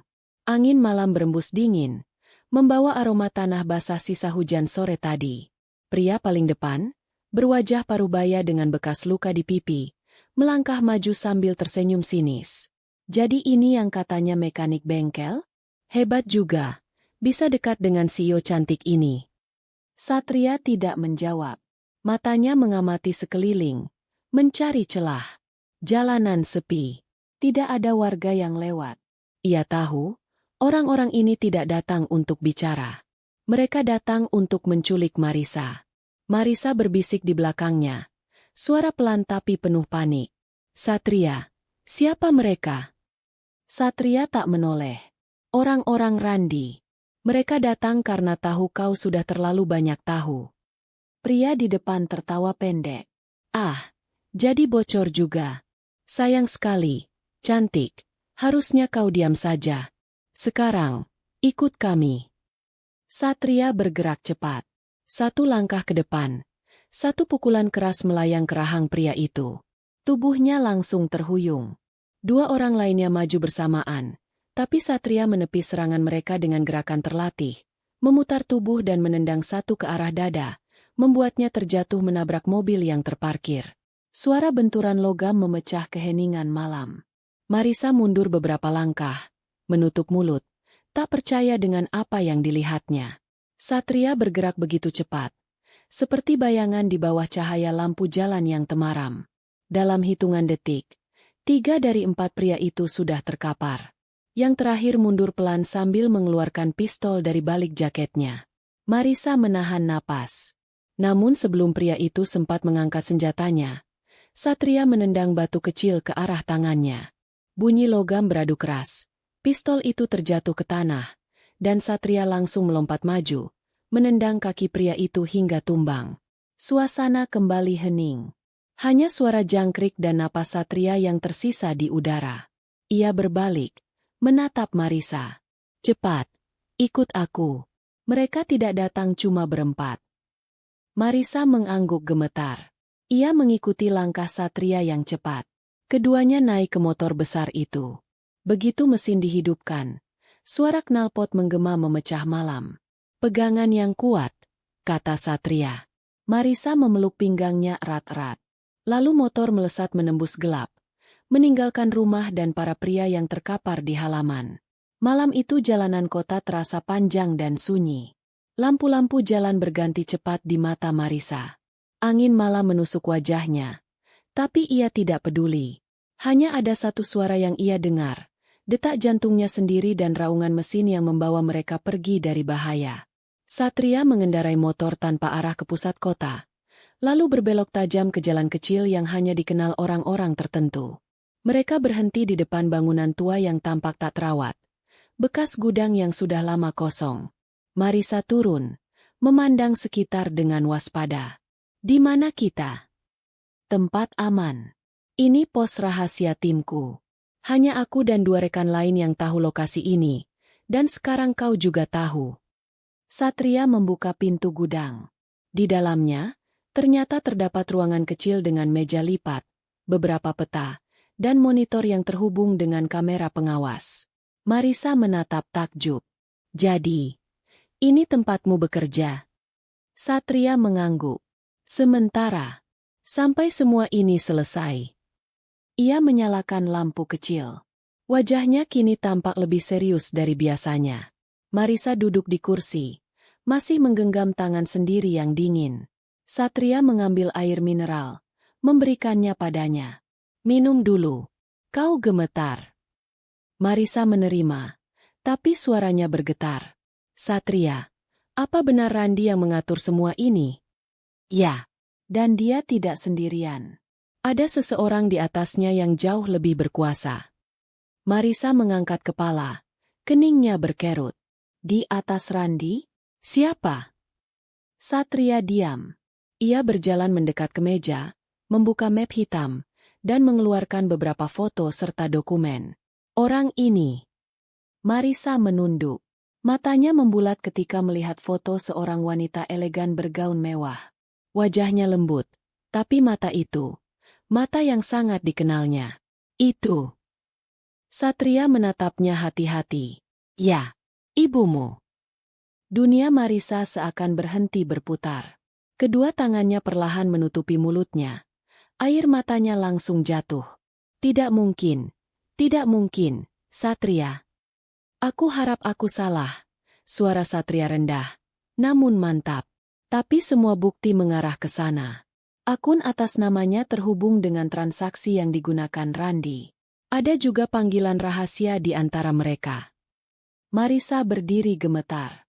Tidak, ibu tidak mungkin terlibat hal seperti itu. Ibu bahkan tidak tahu urusan keuangan perusahaan. Satria menatapnya dalam. Aku tahu ini sulit, tapi kita tidak boleh menutup mata. Marisa memalingkan wajah, menangis tanpa suara.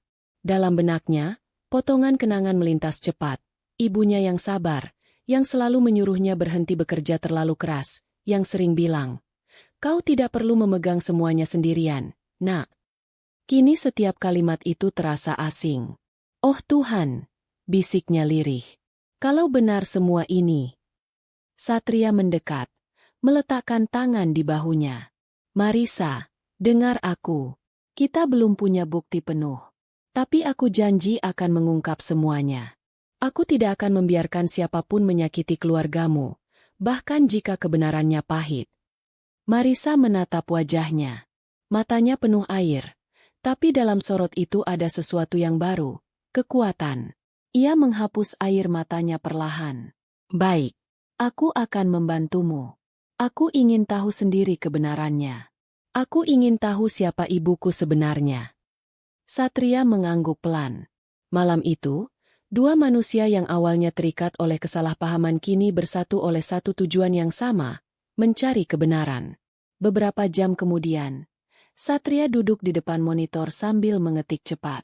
Ia mencoba menembus sistem keamanan perusahaan untuk mendapatkan catatan transfer terakhir. Marisa duduk di sampingnya, memandangi layar dengan napas tertahan. Tiba-tiba, layar berkedip. Sebuah folder baru muncul. Nama filenya, Rencana Pelabuhan, 27 Oktober. Satria membuka file itu. Dalamnya ada daftar nama dan catatan waktu pengiriman kontainer dari luar negeri. Di baris paling bawah, tertulis nama pengirim dengan inisial MW. Marisa menatap tajam. MW, itu inisial ibuku, Mirna Wijaya. Satria menghela napas panjang. Kita harus ke pelabuhan itu sebelum tanggal 27. Itu pengiriman besar berikutnya. Marisa mengangguk, meski wajahnya pucat. Baik, aku akan ikut. Satria menatapnya tegas. Tidak, Marisa. Ini berbahaya. Aku tidak peduli. Ini tentang keluargaku. Kalau kau ikut, aku tidak bisa fokus melindungi data sekaligus dirimu. Kalau aku tidak ikut, aku tidak akan pernah bisa menatap diriku sendiri di cermin setelah semua ini. Satria menatapnya beberapa detik tanpa berkata apa-apa. Lalu akhirnya ia menyerah. Baik, tapi ingat kau harus menuruti semua perintahku. Marisa mengangguk mantap. Aku ingat. Aku janji. Ia menatap ke arah pria itu, yang kini tampak begitu serius di bawah cahaya biru monitor. Satria, pria yang dulu ia kira hanya mekanik bengkel miskin, kini berdiri sebagai pelindung dan penentu nasib hidupnya. Dan di antara ketegangan itu, di dalam hati Marisa yang gemetar, tumbuh perasaan yang tak lagi bisa ia sembunyikan. Satria menatapnya balik, seolah bisa membaca isi hatinya. Namun ia hanya berkata pelan. Tidurlah malam ini, Marisa. Besok kita akan mulai menghadapi kebenaran. Marisa menunduk, lalu berbalik menuju sofa kecil di pojok ruangan. Ia mencoba memejamkan mata, tapi pikirannya terus bergulir tentang apa yang akan terjadi. Tentang ibunya, tentang Randi, tentang masa depan perusahaannya, dan tentang pria di seberang meja yang kini sedang menyiapkan rencana berbahaya demi menyelamatkan semuanya. Di luar, langit mulai terang. Sementara dua hati yang terikat oleh rahasia itu belum juga sempat beristirahat.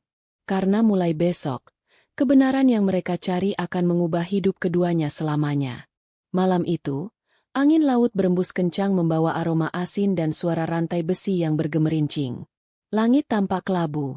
Lampu-lampu di pelabuhan berkelip di antara kabut tipis. Di kejauhan, tumpukan kontainer berdiri seperti dinding logam raksasa yang menyembunyikan sesuatu. Satria berdiri di balik mobil hitam tua, mengenakan pakaian serba gelap. Wajahnya tegang. Matanya menatap tajam ke arah kapal besar yang baru saja bersandar. Di tangannya, sebuah alat komunikasi kecil berkedip hijau, tanda bahwa timnya sudah menempati posisi. Di belakangnya, Marisa duduk diam di kursi penumpang, mengenakan jaket hitam. Tangannya gemetar halus, tapi wajahnya tetap teguh. Satria menoleh, menatapnya sebentar. Masih bisa mundur sekarang. Setelah ini, semuanya akan berubah. Marisa menggeleng pelan. Tidak, Satria. Aku harus tahu apa yang ibuku lakukan. Aku harus lihat sendiri. Satria mengangguk. Ia tahu tak ada gunanya melarang. Wanita ini terlalu kuat untuk disembunyikan dari kenyataan. Ia menekan tombol kecil di alat komunikasinya. Semua tim, standby. Begitu Randi muncul, Kita tunggu sampai sinyal kedua. Jangan bertindak sebelum aku pastikan target utama hadir. Suara di alat itu menjawab pelan. Siap, Kapten. Marisa tertegun mendengar panggilan itu. Kapten? Ia baru sadar. Selama ini pria yang ia kira hanya mekanik tampan ternyata seorang pemimpin lapangan dalam unit intel khusus. Ia menatapnya lama. Tapi Satria tak menoleh lagi. Ia fokus pada arah kapal. Beberapa menit kemudian, 2 mobil hitam memasuki area pelabuhan. Lampu sorot dari dermaga menyoroti wajah orang-orang yang keluar dari dalamnya. Randy. Dan di sampingnya, seorang wanita bergaun coklat muda, mengenakan syal sutra, Mirna, ibunda Marisa. Marisa langsung menahan napas. Matanya membulat, dadanya sesak. Ibu, bisiknya pelan. Satria menyentuh bahunya lembut, menahan agar ia tidak keluar dulu. Tenang, biarkan dulu mereka bicara. Dari kejauhan, Satria dan Marisa mengintip lewat celah kontainer. Mereka bisa mendengar samar-samar percakapan di antara suara ombak dan langkah sepatu yang menjejak baja. Randy berkata dengan nada hormat. Semua sudah siap, Bu. Kapal berangkat jam 2. Setelah transaksi ini selesai, tidak akan ada jejak yang tersisa. Mirna menjawab tenang. Suaranya dingin. Bagus. Pastikan tidak ada kesalahan. Aku tidak ingin anakku tahu apapun tentang urusan ini. Kata-kata itu membuat hati Marisa seperti ditusuk. Ia hampir melangkah maju, tapi Satria menahan tangannya kuat-kuat. Jangan. Belum waktunya. Air mata jatuh di pipinya. Wanita yang selama ini ia hormati, ternyata bukan sosok yang ia kira. Ibunya sendiri terlibat dalam bisnis kotor yang merusak nama ayahnya. Satria menatap wajah Marisa yang menahan tangis, lalu memalingkan pandangannya ke arah target. Ia menekan tombol di komunikator. Tim, bersiap. Tunggu tanda dariku. Namun sebelum mereka sempat bergerak, sesuatu terjadi. Salah satu anak buah Randy menoleh ke arah mereka. Ia sempat melihat bayangan bergerak di balik kontainer, lalu berteriak keras. Siapa di sana? Suasana langsung berubah kacau. Lampu sorot diarahkan ke arah mereka. Satria segera menarik tangan Marisa dan berlari ke arah lain. Suara tembakan terdengar, memantul di dinding besi. Marisa, ke belakang truk, teriak Satria. Ia memegang pistol di pinggangnya, menembak 1 kali ke udara untuk memberi sinyal ke timnya. Beberapa detik kemudian, sirene polisi mulai terdengar dari kejauhan. Namun Randy dan anak buahnya sudah bereaksi cepat. Mereka menyeret Mirna ke mobil. Ibu, jangan! Jerit Marisa sambil berlari keluar dari persembunyian.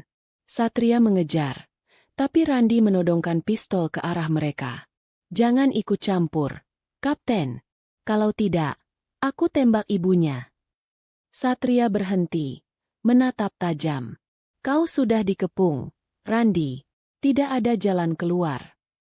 Randy tertawa keras. Aku tidak butuh jalan keluar. Aku hanya butuh jaminan hidup. Tiba-tiba, Mirna menepis tangan Randy dengan gerakan cepat. Cukup, Randy. Semua ini sudah kelewatan. Namun Randy mendorongnya kasar. Diam. Tanpa kau, aku tak bisa bertahan di sini. Saat itu, Satria melihat celah kecil. Ia mengangkat pistol perlahan, menunggu waktu yang tepat. Randy menarik pelatuknya, menodongkan senjata ke arah Satria. 1 tembakan terdengar. Disusul jeritan Marisa. Tapi bukan Satria yang terjatuh. Randy terhuyung, peluru menembus bahunya. Dari arah kanan, 2 anggota polisi berlari masuk, langsung membekuknya. Satria berlari ke arah Marisa yang kini memeluk ibunya yang menangis. Ibu, kenapa? Kenapa ibu lakukan ini? Mirna menatap putrinya dengan wajah penuh air mata. Aku tidak bermaksud menghancurkan perusahaan ayahmu. Nak, aku hanya terjebak. Setelah ayahmu meninggal, aku didekati orang-orang itu. Mereka menakutiku. Mereka memaksaku. Aku pikir, dengan uang dari mereka, aku bisa melindungimu. Marisa mengguncang kepala. Tak kuasa menahan tangis. Ibu seharusnya bicara padaku, bukan seperti ini. Mirna menangis semakin keras. Tangannya menggenggam jemari putrinya erat. Satria berdiri di samping mereka, menatap diam. Ia tahu malam ini bukan hanya malam penangkapan, tapi malam kebenaran yang menyakitkan. Beberapa jam kemudian, pelabuhan telah dikelilingi oleh mobil polisi. Lampu biru dan merah berputar menerangi kabut laut. Randi dan para anak buahnya dibawa ke mobil tahanan. Mirna duduk di kursi belakang ambulans. Diam, wajahnya pucat dan kosong. Satria mendekat ke Marisa yang berdiri di pinggir dermaga, menatap laut dengan mata merah. Semilir angin meniup rambutnya yang terurai. "Sudah selesai," kata Satria pelan. "Tidak," jawab Marisa. "Yang selesai cuma kebohongan. Tapi lukanya masih ada." Satria menatapnya lembut. "Luka bisa sembuh. Asal kau izinkan waktu dan kebenaran bekerja." Marisa menoleh, menatap wajahnya. Wajah yang dulu ia kira milik mekanik bengkel miskin, tapi ternyata milik seorang pria dengan keberanian luar biasa. Air matanya jatuh lagi, tapi kali ini bukan karena marah. "Terima kasih, Satria. Kalau bukan karena kau, aku mungkin takkan pernah tahu siapa yang benar-benar mencintaiku, dan siapa yang menghancurkanku." Satria menggeleng. "Tidak, Marisa. Aku hanya menjalankan tugas." "Tugas?" Marisa tersenyum tipis. "Kalau hanya tugas, kau tidak akan mempertaruhkan nyawamu untuk menyelamatkanku malam ini." Satria terdiam. Ia menatap laut sebentar, lalu berkata pelan, "Mungkin, sejak hari kau melamarku di pinggir jalan itu, aku sudah kehilangan kendali atas tugasku." Marisa tersenyum lirih. Air matanya jatuh perlahan. Ia tahu, di balik kalimat itu, tersembunyi perasaan yang tidak perlu dijelaskan lagi. Beberapa minggu kemudian, perusahaan Maharani Group perlahan pulih. Randi dan para rekannya sudah dijatuhi hukuman. Mirna menjalani proses hukum dengan tenang, sementara Marisa memutuskan untuk memaafkan ibunya. Maharani Group kini kembali berdiri tegak, bersih dari tangan kotor yang pernah menggerogoti di dalamnya. Ruang-ruang yang dulu penuh ketegangan kini dipenuhi tawa. Dan di tengahnya, seorang wanita berdiri dengan kepala tegak. Marisa berdiri di depan kaca ruang kerjanya, menatap langit biru yang cerah. Sudah lama ia tidak merasakan damai seperti ini. Pintu diketuk. Satria masuk, mengenakan kemeja putih sederhana, bukan lagi seragam polisi. "Kau datang juga," ucap Marisa tersenyum. Satria membalas dengan senyum hangat. "Sudah janji, kan? Aku bilang akan kembali setelah semuanya beres." Mereka berdiri berhadapan, tak banyak bicara. Marisa menatapnya lama. "Kau tahu, saat itu aku pikir kau pria miskin yang terlalu tampan untuk jadi mekanik." Satria tertawa kecil. "Dan sekarang? Sekarang aku tahu, kau terlalu mulia untuk sekadar disebut tampan." Satria menunduk, suaranya lembut. "Dan kau, wanita yang membuatku percaya, kebaikan masih ada di dunia ini." Angin lembut masuk lewat jendela yang terbuka. Mata mereka bertemu, dan dalam tatapan itu ada kisah panjang tentang kejujuran, luka, dan penyembuhan. Tidak ada janji manis, tidak ada kata cinta yang berlebihan. Hanya dua hati yang saling memahami tanpa perlu berkata apa-apa. Satria melangkah mendekat. "Masih sibuk tidak?" Suaranya pelan. Marisa tersenyum tipis. "Dulu aku hidup hanya untuk bekerja. Sekarang, mungkin aku mulai belajar hidup untuk hal lain." "Untuk apa?" tanya Satria lembut. "Untuk seseorang," jawab Marisa menatapnya, "yang datang ke hidupku dengan cara paling aneh, tapi paling benar." Satria tertawa kecil. "Kau masih ingat hari itu?" "Bagaimana mungkin aku lupa?" jawab Marisa. "Hari di mana aku melamar seorang mekanik di pinggir jalan kumuh." Ia menatapnya penuh kenangan. "Kalau waktu bisa diputar, aku tetap akan melakukannya. Karena dari situ, hidupku berubah." Satria menunduk sebentar, lalu tersenyum. "Kau tahu, sejak hari itu aku sering memikirkan sesuatu." "Apa itu?" Ia menatap Marisa dalam-dalam. Waktu itu, kau melamarku duluan. Marisa mengangkat alisnya. Menunggu. Satria melangkah setengah langkah lebih dekat. Napasnya tenang. Sekarang, boleh aku yang melamar balik? Hening. Angin berembus lembut, membuat rambut Marisa sedikit tergerai di bahunya. Ia tersenyum dengan mata berkaca.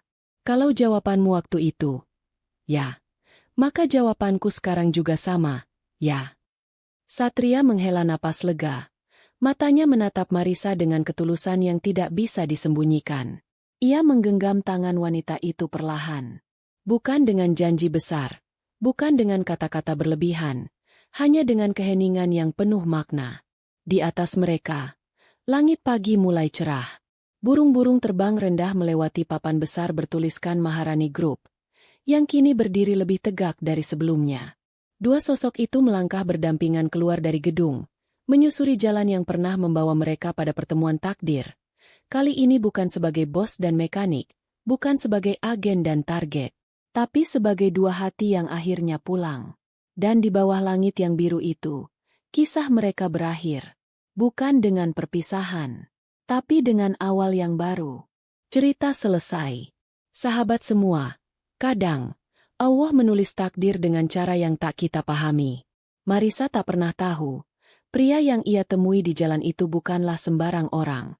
Satria datang bukan hanya untuk memperbaiki mobilnya, tapi juga memperbaiki hatinya yang telah lama rusak oleh kesepian dan kebohongan. Cinta mereka tak dimulai dari kemewahan, tapi dari kejujuran dan keberanian. Dan ketika kebenaran terungkap, mereka belajar bahwa keindahan cinta sejati bukan tentang siapa kita di mata dunia, tapi tentang siapa yang berani tetap tinggal saat segalanya runtuh. Sahabat semua, jika cerita ini menyentuh hati kalian, jangan lupa tekan like, share ke teman-teman, dan tinggalkan komentar tentang pelajaran apa yang kalian ambil dari kisah ini. Dan tentu saja, subscribe channel ini agar tidak ketinggalan kisah penuh hikmah lainnya dari channel 1000 Kisah Nyata. Sampai jumpa di kisah berikutnya, tetap rendah hati, tetap berbuat baik, karena Allah selalu bersama orang yang tulus. Wassalamualaikum warahmatullahi wabarakatuh. Apa kau sudah punya kekasih? Tidak.